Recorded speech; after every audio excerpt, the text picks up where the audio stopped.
people, man. I overheard this old lady talking to her husband at the end of this movie.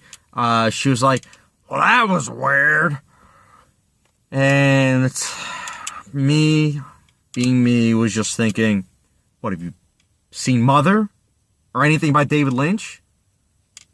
Anyways, guys, Suburbicon, it's about this family, Julianne Moore, Matt Damon, and I believe, the kid from Lincoln. He's not famous yet, so I can get away with just saying that. The mother dies, and basically it's about the son and the father grieving with that, and how the aunt, also played by Julianne Moore, moves in with them, and how there's stuff that goes down also. That's the vibe I got from the trailer, so that's what I'm giving you guys as a premise. Now, here's the thing about this film. There are a decent amount of positives. For one, the cast is very good. Oscar Isaac in the 2 scenes he was in was very interesting to see. I always like seeing him on screen. He's a good actor. Matt Damon was enjoyable to watch, honestly. Julianne Moore playing the duo she was good.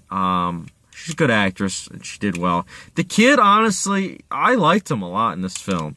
I was like, wow, I just feel as though kid acting has come a long way, and I like that this kid was actually good in this role. This was a well-filmed movie with strong production values. You really got a sense that you were in the 1950s, as well as all the little details that they had in this film. For some, it might not be a little detail. For some, it might be someone getting a hammer and then bashing you in the skull with ideas. But I really liked in the beginning of the film, and I think that's kind of when I picked up that maybe I was going to take to this film better than most people. The one scene where this African-American boy and the main boy in the film, the main white boy in the film, are interacting with one another, and there's no racism, there's no prejudice, there's just two little kids talking to each other, and it's like, well, these two kids are not biased at all, but then you have all these adults around them that are, and they hate this family because of their race and their looks, and it's like, how shallow can you be? And it's like, I know that stuff happened, but it's like, I thought that idea was very interesting to see, and I like that George Clooney did it.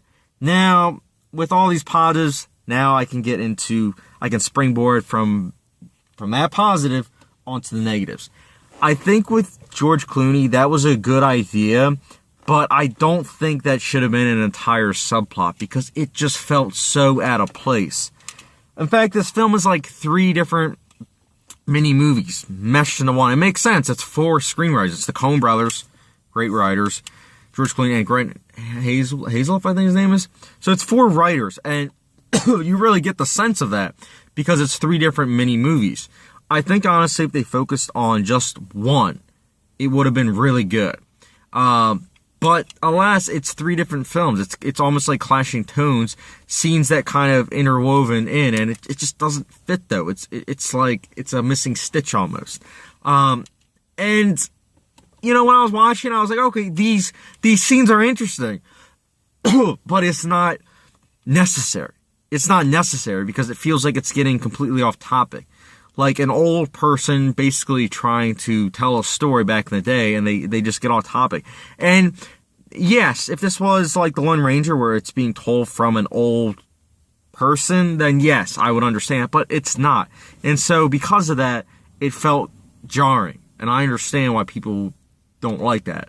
As well as the pacing towards like the middle, it just kind of felt meh.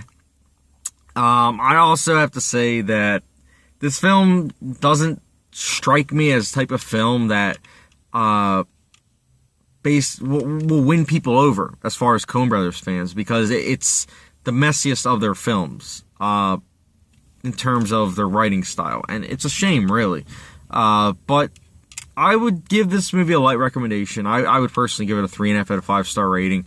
Again, kind of know yourself, because if you're able to appreciate an attempt at something interesting, then I think you'll like it. But if you do not like weird, or if you do not like clashing tones, I myself don't. That's why I'm surprised I was able to appreciate this film. But if you don't, then don't check it out. But if you guys are able to do that, definitely check it out. And if you have seen Suburbicon, honestly, I'm curious about your thoughts, because I feel as though this film is going to be received very negatively by audiences, not just critics. And, you know, that happens sometimes too. But anyways, guys, thank you very much for watching, and I'll catch you guys around. I'll probably be reviewing Jigsaw and the Florida Project soon, so catch you guys up on that. But you guys have a good rest of your day now.